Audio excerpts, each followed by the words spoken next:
미국의 어느 마을에 빵집이 있었습니다. 그는 이웃 마을의 작은 목장에서 버터를 사다가 빵을 구웠습니다. 그런데 구입한 버터의 무게가 나날이 조금씩 줄어드는 것 같았습니다. 그래서 버터의 무게를 달아보았더니 아니나 다를까 10파운드 버터는 8파운드밖에 나가지 않았습니다. 수년간 속은 것에 분노한 빵집 사장이 그 버터 농장 주인을 고소합니다. 판사가 농부에게 묻습니다. 당신은 저울을 속여서 버터를 판매했습니까? 그러자 버터 농장 주인은 말합니다. 저는 버터를 판매할 때 저울을 사용하지 않습니다. 그 이유는 저에게는 저울이 없기 때문입니다. 판사가 놀라서 물었습니다. 그러면 10파운드 버터를 어떻게 측정해서 판매합니까? 목장 주인은 빵집 주인을 바라보며 대답합니다. 예, 저는 저 사람의 빵집에서 매주 10파운드 빵을 삽니다. 10파운드의 버터를 드릴 때 저는 그 10파운드 사온 빵의 무게와 똑같이 달아서 주었을 뿐입니다. 우리는 타인의 잘못에 대해서 혹독하게 비판하지만 사실은 그 죄악의 그 잘못의 뿌리가 나 자신에게서 있다라고 하는 그런 이야기일 것입니다. 사순절을 지내면서 주님의 십자가 고난과 사랑, 그 은혜를 전하려고 성경 뒷부분을 읽다가 부활하신 주님의 말씀까지 연결되게 되었습니다. 십자가에서 우리의 모든 죄악을 대신 갚으시려고, 우리 살리시려고 그 참혹하고 부끄러운 십자가에서 모든 피를 다 쏟으시고 죽음으로 우리를 구원해내시고 우리의 죄악을 갚아주셨습니다. 3년간 동고동락하며 수많은 가르침과 기적과 사랑을 받은 제자들은 예수님을 모른다고 부인하거나 혹은 저주했고 예수님이 체포당하자 벌거벗은 채로 도망을 치기도 합니다. 치열한 전쟁이 벌어지는 가운데 적군의 상황을 보고받은 대장이 전 군인을 집합시키고 말합니다. 여러분, 병사들이여, 적군은 1000명이고 우리도 1000명이라고 하네. 우리는 나라를 위해 죽을 각오가 돼 있는 군인들 아닌가? 그래서 우리는 적군도 1000명, 우리 아군도 1000명이니까 우리 나라를 위해서 어려울 것 없이 적군 한 명당, 즉 우리가 한 명이 적군 한 명만 죽이면 우리는 나라를 살릴 수 있다네. 감동받은 한 병사가 손을 들고 말합니다. 장군님, 걱정 마십시오. 저는 반드시 2명을 해치울 수 있습니다. 저는 할 수 있습니다. 그러자 옆에 있던 병사도 기쁨으로 손을 번쩍 듭니다. 장군님, 그러면 저는 집에 가도 되겠습니까? 라고 물었다고 합니다. 여러분, 왜 이 말씀을 드리냐면 우리의 믿음이라고 하는 것이 누군가가 적군을 2명 해치우겠습니다 하니까 그러면 저는 집에 가도 되죠 라고 하는 이 믿음의 모습을 보이지 않느냐라고 하는 이야기입니다. 예수님께서 십자가에 죽으신 후 사흘 되는 날에 부활하십니다. 막달라 마리아와 다른 마리아가 예수님의 시신에 향유를 발라드리려고 무덤에 갔다가 빈 무덤만 확인하고 놀라서 내려오는 길에 부활의 주님을 만나게 됩니다. 부활하신 주님께서 이 여인들에게 말합니다. 가서 제자들에게 갈릴리에서 만나자라고 전하라. 제자들은 결국 갈릴리에서 부활하신 주님을 만나게 됩니다. 특별히 요한복음 21장에 보면 제자들이 예수님을 따라가겠다고 할 때 버리고 갔던 배와 그물을 다시 끌어내서 다시 갈릴리 호수로 나가 물고기를 잡게 됩니다. 밤새도록 그물을 던졌지만 3년 전 그날처럼 오늘도 단 한 마리의 물고기를 잡지 못합니다. 어느새 배에 나타나신 예수님께서 너희 배 오른편에 그물을 던지라고 하십니다. 순종했더니 큰 물고기 153마리를 잡게 되었다고 합니다. 부활하신 주님께서는 벌써 빵과 물고기를 구워서 배고픈 제자들을 향해 아침을 차려 놓으시고 아침 먹자라고 그렇게 말씀하십니다. 조반을 먹고 난 후에 주님께서 베드로에게 3번 물으십니다. 베드로야, 네가 나를 사랑하느냐? 베드로가 대답합니다. 그렇습니다. 비록 죽는 것이 무서워서 주님을 모른다고 부인하긴 했지만 부끄럽게도 저는 여전히 주님을 사랑합니다.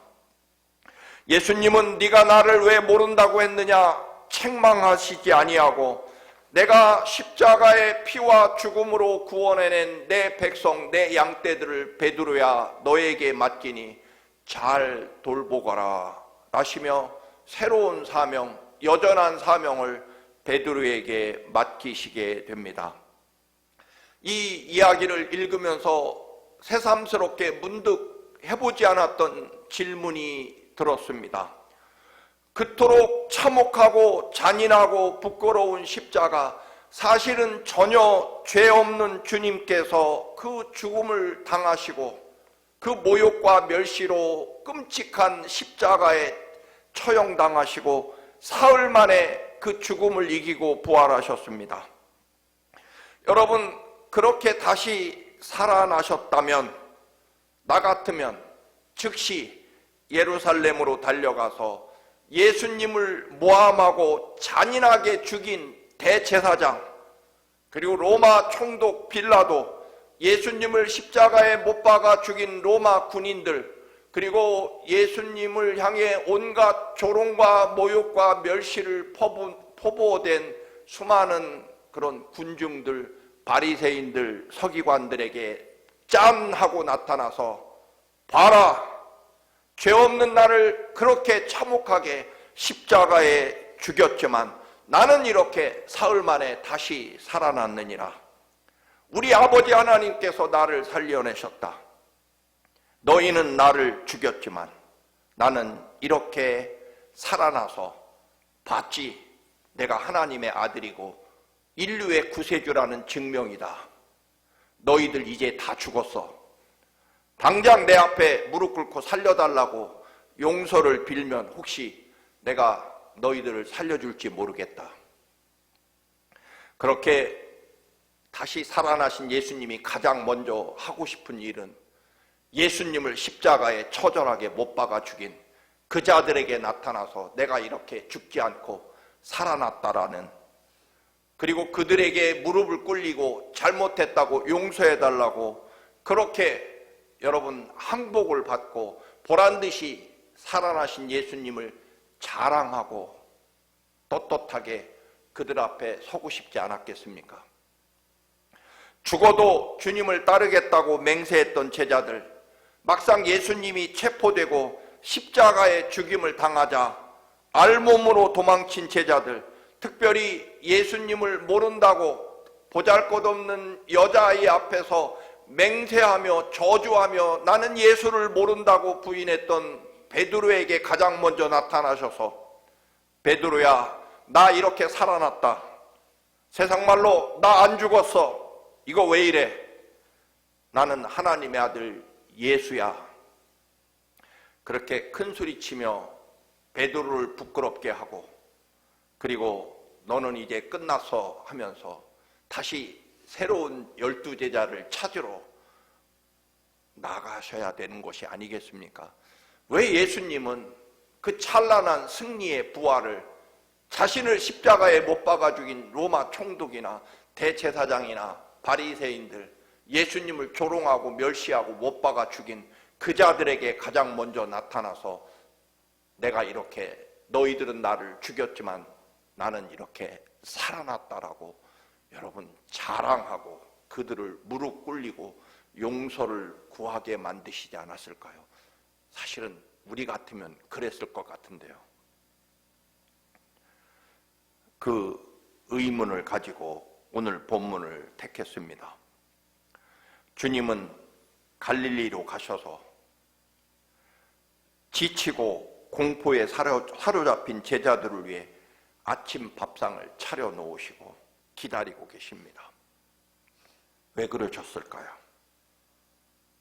갈릴리는요, 주님께서 인류를 구원하시기 위하여 처음으로 활동하기 시작한 곳이고 제자들을 처음 만나고 부르신 곳입니다. 제자들이 자기들의 모든 삶을 버리고 주님 따르겠다고 출발한 곳이기도 합니다.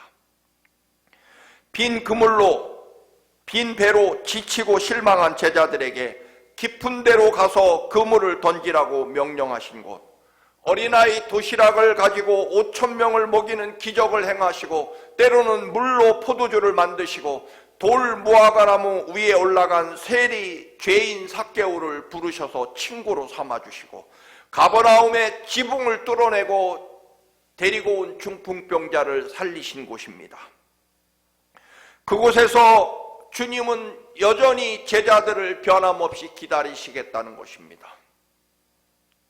제자들은 사실 예수님이 죽음을 이기고 살아나신 것이 오히려 더 부끄러웠을지 모릅니다. 차라리 슬프게 돌아가셨으면 슬픈 인생으로 우리도 끝나고 말았을 텐데 그 예수님이 모른다고 부인했고 살겠다고 도망친 예수님이 다시 살아나셔서 우리들 앞에 나타났을 때 사실은 부끄러웠을지 모릅니다. 그러나 여러분, 예수님의 십자가 죽으심도 예수님의 부활도 제자들을 책망하고 부끄럽게 하기 위해서가 아니라 어떻게 어떤 방법과 어떤 수단을 총동원해서라도 죽어서라도 내가 피를 쏟아서 죽어서라도 내가 다시 또 살아나서라도 예수님이 이런 모든 일을 하시는 것은 얘들아 나는 여전히 그 자리에서 변함없이 너희를 사랑한다라는 말씀입니다. 내가 아무리 죽어도 너희를 위해 죽는 것이고 다시 살아나도 너희를 사랑하기 위해서 살아난 것이다. 우리들처럼 기어이 복수하고 용서를 빌고 사과를 받아야만, 그리고 원수가 넘어지고 망해야만 하나님 살아계시다는 증거로 삼기 위해서 부활이 이루어진 것이 아니라는 것입니다. 예수님이나 제자들이나 모든 것을 회복하려면 여전히 죽어서도 부활하셔도 여전히 제자들을 사랑하고 기다리시는 그곳으로 가야 우리가 회복된다는 것입니다. 그 말은 우리의 삶에 주어진 삶이 어떠하든지 실패하든지 성공하든지 때로는 억울하게 모함을 당하고 또는 파산을 하고 때로는 질병과 고통에 시달릴 그런 내 어떤 주어진 삶의 순간에도 결국 여전히 그 자리에서 나를 바라보시며 사랑하시는, 십자가에 죽어서라도 사랑하시고 다시 살아나셔서라도 사랑하시는 예수 그리스도의 사랑이 여전히 어떤 순간에도 내 삶을 지배하고 내 영혼과 삶 속에 하나님의 은혜와 사랑이 여전해야만 우리들에게 진정한 생명이 주어진다라고 하는 것입니다. 예수님이나 제자들이나 이 모든 것들을 회복하려면 주님이 여전히 변함없이 영원히 한결같이 우리를 사랑하시는 하나님의 한결같은 사랑이 늘 내 삶에 여전해야만 내 삶이 생명과 은혜 가운데 선다라고 하는 것입니다.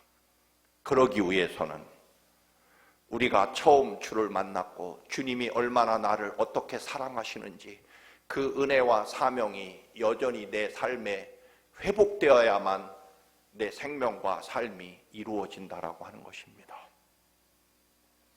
기어이 부활하셔서 대제사장에게 나타나시고 로마 총독에게 나타나서 나 이렇게 살았다. 너희 나 죽였지. 그거 빨리 엎드려 무릎 꿇고 사과하고 용서를 받아야만 너희들 살 수 있다. 원수들에게 달려가신 것이 아니라 예수님은 여전히 갈릴리로 가셨다는 것입니다. 그리고 실망하고 좌절하고 두려워하고 공포에 시달리며 부끄러워하는 제자들을 여전히 그곳에서 변함없이 기다리고 계신다는 것입니다. 그렇습니다, 여러분.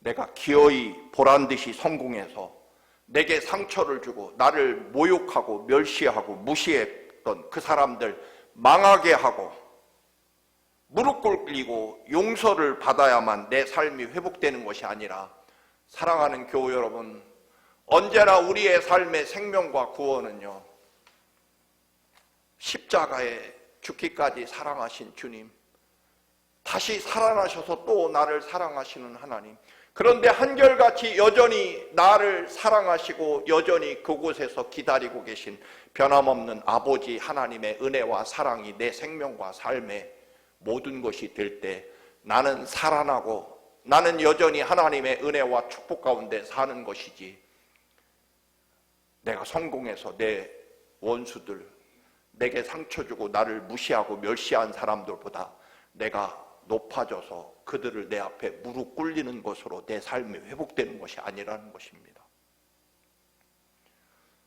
여전히 십자가에 죽으시든 부활하시든 그 모든 것들이 제자들을 향한 주님의 변함없는 사랑이시고, 그래서 주님은 원수들, 예수님을 십자가에 못 박아 죽인 그 사람들이 있음에도 불구하고 예수님은 예루살렘으로 달려가신 것이 아니라 부활하셔서 다시 갈릴리로 가셔서 제자들에게 갈릴리에서 만나자라고 말씀하십니다. 여러분들의 상처와 아픔과 고난이 무엇 때문이라고 생각하십니까? 그리고 어떻게 회복된다고 생각하십니까? 나를 괴롭히고 나를 망하게 하고 나를 슬프게 한 사람들이 망해야 내 삶이 회복되는 것이 아니고, 그들이 내 앞에 와서 무릎을 꿇고 잘못했다고 용서를 빌어야만, 내가 보란듯이 성공해야만 하나님의 역사와 생명이 내 삶에 회복되는 것이 아니라, 내 삶은 어떤 순간 어떤 환경에서도 여전히 주님의 십자가 보혈의 피가 내 삶을 이끌어가고 주님의 부활의 승리와 영광이 여전히 내 삶을 이끌어가고 내 삶의 모든 것이 되는 순간에 내 삶은 생명과 은혜 가운데 회복된다라고 하는 것입니다. 한결같은 세상이 어떻게 변하고 사람들이 어떻게 나를 대하고 내 삶의 문제와 고통이 어떻게 변화하든지 간에 여전히 갈릴리에서 여전히 십자가의 죽으심과 부활의 승리에도 불구하고 그 모든 것들이 나를 사랑하시는 주님의 사랑으로 받아들이며, 나 또한 주어진 모든 삶의 순간에서 사람들과 싸워 이김으로 내 삶이 회복되는 것이 아니라 여전히 십자가 보혈의 그 은혜와 사랑과 또는 부활의 소망과 영광을 가지고 나를 이기게 하시는 하나님을 붙잡고 하나님이 여전히 내 생명과 삶의 모든 것이 되는 순간 내 삶은 여전히 하나님의 은혜와 생명 가운데 있게 된다라고 하는 것입니다. 그것이 갈릴리에서 만나자라고 하신 부활하신 주님의 뜻이라는 것입니다. 요셉도 형들이 자기를 노예로 팔아서 자기가 죽을 뻔했고 끔찍한 세월을 보냈다고 여겼다면, 이 모든 일들이 형들이 나를 시기하고 질투했기 때문이라고, 내 인생이 원인이, 내 삶이 이렇게 된 것이 형들 때문이라고 여겼다면, 요셉이 이집트의 총리가 됐을 때 형들을 처벌하고 복수하고, 형들이 나를 이렇게 노예로 팔아먹었지만 나는 보란듯이 이집트의 총리가 됐습니다 하며 보란듯이 복수하고, 여러분, 형들의 무릎을 꿇리고 잘못했다고 사과를 받아야 회복되는 것입니까? 요셉은 그렇지 않죠. 이 모든 일들을 하나님이 하신 일입니다. 결국 요셉의 삶의 중심은 언제나 주어진 환경과 조건과 사람이 아니라 하나님의 역사와 은혜가 요셉의 삶을 이끌어갔기 때문에 요셉의 삶은 언제나 하나님으로부터 출발해서 하나님으로부터 완성된다라고 하는 것입니다. 여러분, 개인적인 이야기입니다만 저도 군대에서 옆에 있는 병사의 오발 사고로 총에 맞아 죽을 뻔했지만 저는 병상에서 깨어나서 가장 먼저 드는 생각은 어느새 군대에 와서 지내다 보니까 제대하고 고향에 돌아가면 나는 다시 신학교로 가지 않겠다. 군대에서 지내다 보니까 어느새 사명을 잃어버리고 신학교로 다시 되돌아가고 싶지 않았습니다. 제대하고 나면 다시 소망했던 법대에 가서 공무원이 되자. 여러분, 총에 맞아 침상에서 깨어났을 때 옆에 병사가 나를 실수해서 나를 죽이려고 했다. 죽을 뻔했다. 그렇게 조금도 생각되지 않았습니다. 그때 가장 먼저 생각난 것은 내가 신학교를 안 가려고 또 핑계하고 변명했구나. 그걸 먼저 회개했기 때문에 여러분, 그 병사를 처벌하기 원치 않는다는 탄원서를 가장 먼저 써서 군대 헌병대에 제출했습니다. 왜냐하면 이 모든 것들이 사람의 실수나 원한이 아니라 그 사람이 내가 입원해 있는 군대 병원까지 와서 무릎 꿇고 그 부모까지 와서 살려달라고 용서해달라고 빌기까지 내 삶이 회복된다는 것이 아니었습니다. 그때 가장 먼저 생각난 것은 하나님이 내게 무엇을 원하시는가였습니다. 요즘 히브리서를 묵상하면서 믿음이란 어떤 사람, 어떤 환경, 어떤 시대, 어떤 문제에서도 하나님의 뜻과 역사와 계획하심이 있다라고 믿고 기다리는 것이 믿음이라는 것입니다. 그래서 히브리서 12장 12절 13절 말씀, 그러므로 그런 시련과 고난과 어려움이 닥쳐 있을지라도 여러분 낙심하지 말고 여러분은 나른한 손과 힘 빠진 무릎을 꼿꼿이 세워서 똑바로 걸으십시오. 그래서 저는 다리가 삐지 않고 오히려 낫게 하십시오. 무엇으로요? 하나님의 거룩하신 역사와 인도하심을 믿고 바라보는 것으로. 이어서 15절에 말씀합니다. 여러분은 하나님의 은혜에서 떨어져 나가는 사람이 아무도 없도록 주의하십시오. 하나님의 은혜에서 떨어져 나가는 것은 무엇 때문입니까? 사람들이 그 시대에 로마 황제가 기독교인들을 잡아다 톱으로 썰리고 기름가마에 던지고 여러분 사자밥이 되게 하고 가죽을 벗겨 죽이는 그런 끔찍한 박해를 로마 황제가 기독교인들에게 쏟아부었기 때문이 아니라는 것입니다. 쓴뿌리가 돋아나서 괴롭게 하고 그것으로 많은 사람이 더러워지는 일이 없도록 주의하십시오라고 말합니다. 우리 마음과 삶에 하나님의 은혜에서 떨어져 나간 내 자신을 발견하고 그리고 어느새 내 영혼과 마음속에 자리 잡고 있는 쓴뿌리라고 하는 것은 내가 억울하게 당했다는 상처와 모욕과 멸시, 증오, 내가 누구 때문에 손해봤다라고 하는 그런 억울한 마음 또는 반대로 내가 굉장히 잘났다고 생각하는 교만함이 암세포처럼 어느새 내 깊은 곳에서 자라나고 있는 그것을 주님의 보혈의 피로 녹여 없애고 치유돼야만 내 생명과 삶이 회복되는 것이다 라고 하는 것입니다.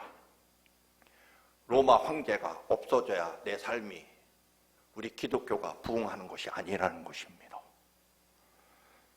다윗도 보면 자신의 삶이 원수인 사울 왕에게 달려있다고 생각하지 않습니다. 그래서 언제나 하나님 앞에 자신의 믿음과 죄를 해결하려고 했고 하나님과의 관계를 가장 먼저 회복하려고 했기 때문에 사울 왕을 죽일 기회가 있었음에도 그는 사울 왕과 싸우거나 사울 왕을 죽임으로 자신의 삶이 회복된다고 여기지 않습니다. 언제나 하나님의 말씀이 무엇인지를 자신의 삶 속에서 끝없이 찾아내고 회복시키는 것이 자신의 생명과 삶을 이루는 것이라고 믿었다라고 하는 것입니다. 바벨론에게 이스라엘이 완전히 멸망당하고 모든 사람이 포로로 노예로 끌려갔습니다. 다니엘도 나라가 망하고 바벨론으로 포로로 끌려가게 됩니다. 그런데 이스라엘의 멸망이 내가 포로 생활을 하게 되는 것이 바벨론 제국의 막강함과 바벨론 제국이 잔인한 민족이기 때문에 우리 이스라엘이 바벨론에게 멸망당했다라고 말하지 않습니다. 반대로 이스라엘이 회복되려면 바벨론이 멸망해야 되느냐? 세상 역사는 그렇겠지만 다니엘은 이렇게 말합니다. 다니엘서 9장 5절. 악한 일을 저지르며, 즉 우리 이스라엘이 악한 일을 저지르며 하나님께 반역하며 주님의 계명과 명령을 떠나서 살았기 때문입니다. 바벨론이 우리 유다를 멸망시킨 게 아니라는 것입니다. 하나님으로부터 떠났기 때문에 주님께서 쫓아내신 그 모든 땅에서 수치를 당하고 있습니다. 이것은 그들이, 즉 이스라엘이 주님께 죄를 지었기 때문입니다. 그렇다면 이스라엘의 회복은 어떻게 이루어지느냐? 바벨론이 멸망해야 아니라는 것입니다. 이스라엘이 하나님을 회복해야만 오늘의 말씀의 결론에 이를 것입니다. 우리의 생명과 삶의 소생과 회복이 이루어지려면, 문제 해결을 받으려면, 문제를 일으킨 사람이 여러분 망하거나 내게 사과를 하거나 아니면 내가 높아지거나 그런 것이 아니라는 것입니다. 나를 위해 십자가에 죽으신 주님의 그 보혈의 은혜가 여전히 내게 있어야 된다는 것입니다. 죽음 후에 사흘 만에 다시 살아나시는 하나님의 승리를 믿고 여전히 은혜를 지키며 여전히 처음 은혜를 받았던 그 구원의 기쁨과 감사를 회복하거나 여전히 지켜내는 것이 우리의 생명과 삶의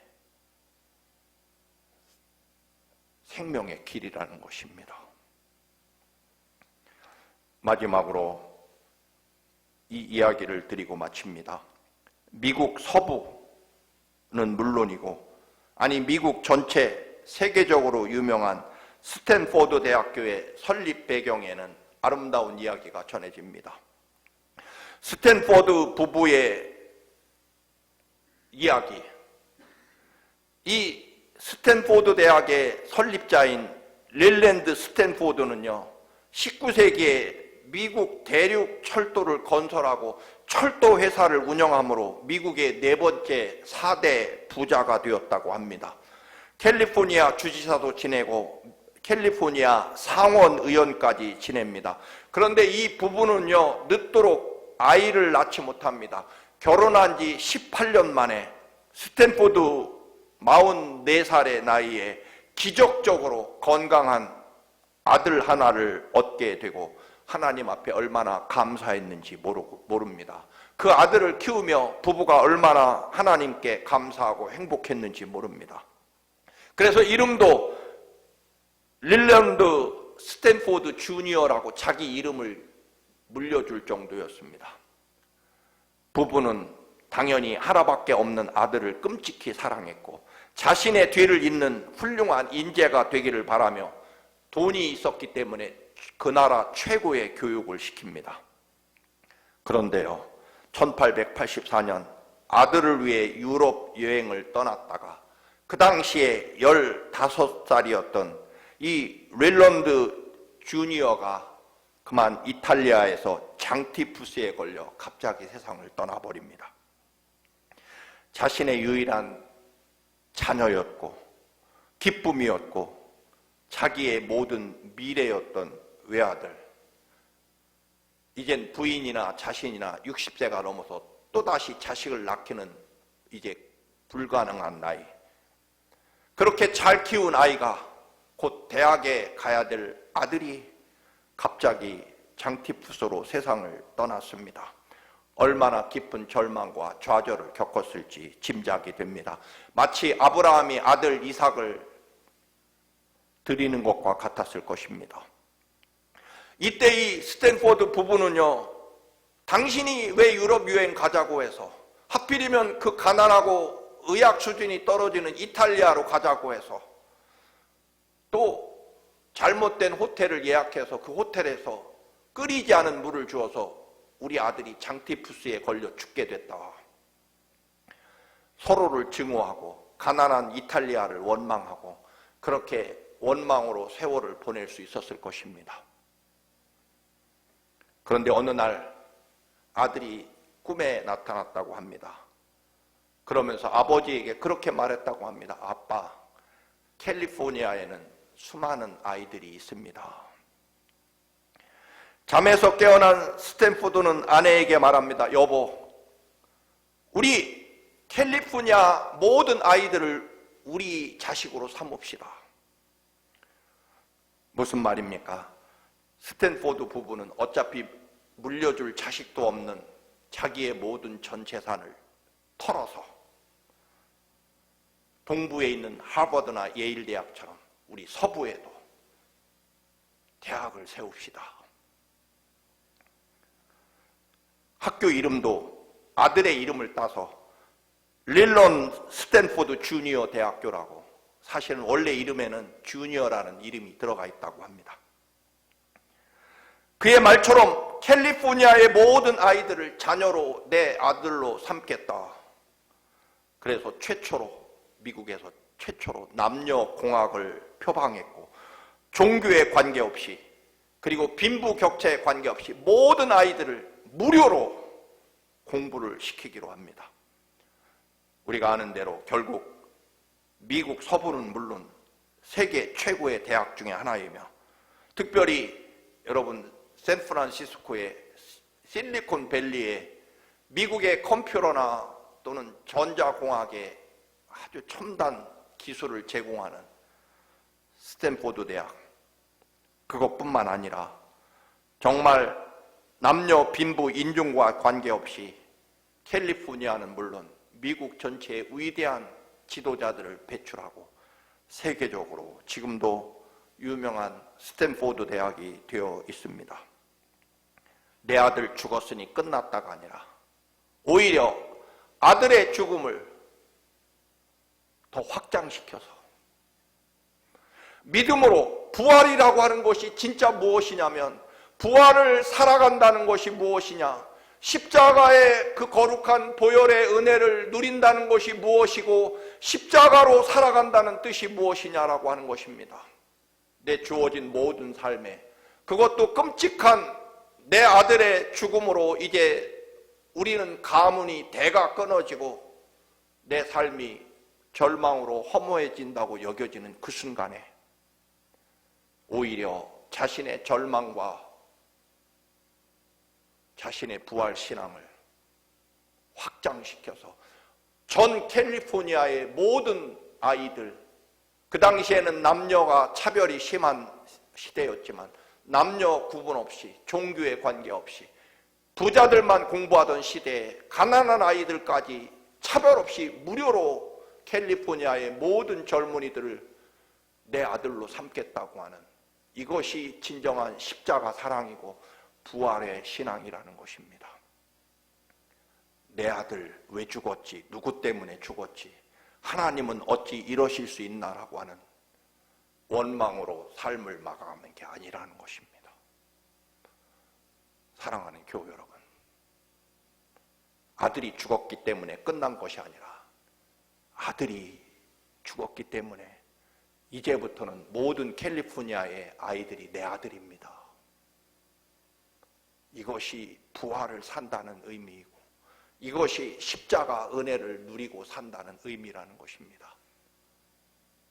여러분, 다시 처음으로 돌아갑니다. 예수님이 부활하셔서 왜 원수들에게 달려가서 보란듯이 나 살았다, 너희들은 이제 끝났다 복수하고 그들의 무릎을 꿇리고 내게 상처 준 자들을 부끄럽게 만드는 일을 하지 않으셨을까요? 주님의 십자가 사랑, 부활의 승리, 이 모든 것들이 늘 여전히 내가 처음 주를 만나 구원의 은총을 받았던 그 은혜를 간직하며 내 주어진 모든 삶이 십자가이며 부활이라고 하는 믿음을 회복해야만 우리들의 삶이 생명과 은혜 가운데 서게 된다는 것입니다. 사랑하는 교우 여러분, 내가 망했으니까 다시 부자가 돼야만, 내가 모욕당했으니까 나 모욕을 준 사람이 부끄러움을 당해야만, 나 넘어뜨린 사람 그 자가 넘어져야만 내 삶이 회복되는 것이 아니라는 것입니다.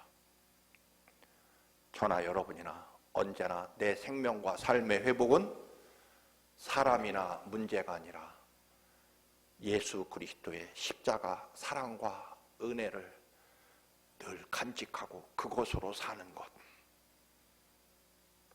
어떤 절망과 어떤 고난에도 부활의 승리를 실천하는 것.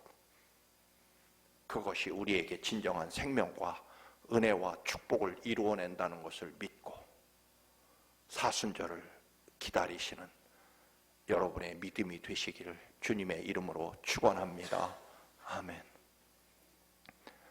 걸어가신 주님, 부활하신 주님이 처음 주를 만났던 갈릴리로 다시 가셔서 제자들을 여전히 사랑하시고 기다리신 그 부활의 주님을 바라보며, 주님, 우리들의 생명과 삶이 언제나 변함없이 주님의 십자가 보혈의 은혜와 부활의 승리를 늘 간직하며 새롭게 회복할 때 우리의 생명과 삶이 이루어짐을 늘 깨닫게 하시고 십자가 은혜로 살게 하시고 부활의 승리로 살아가게 하옵소서. 예수님의 이름으로 기도드립니다. 아멘.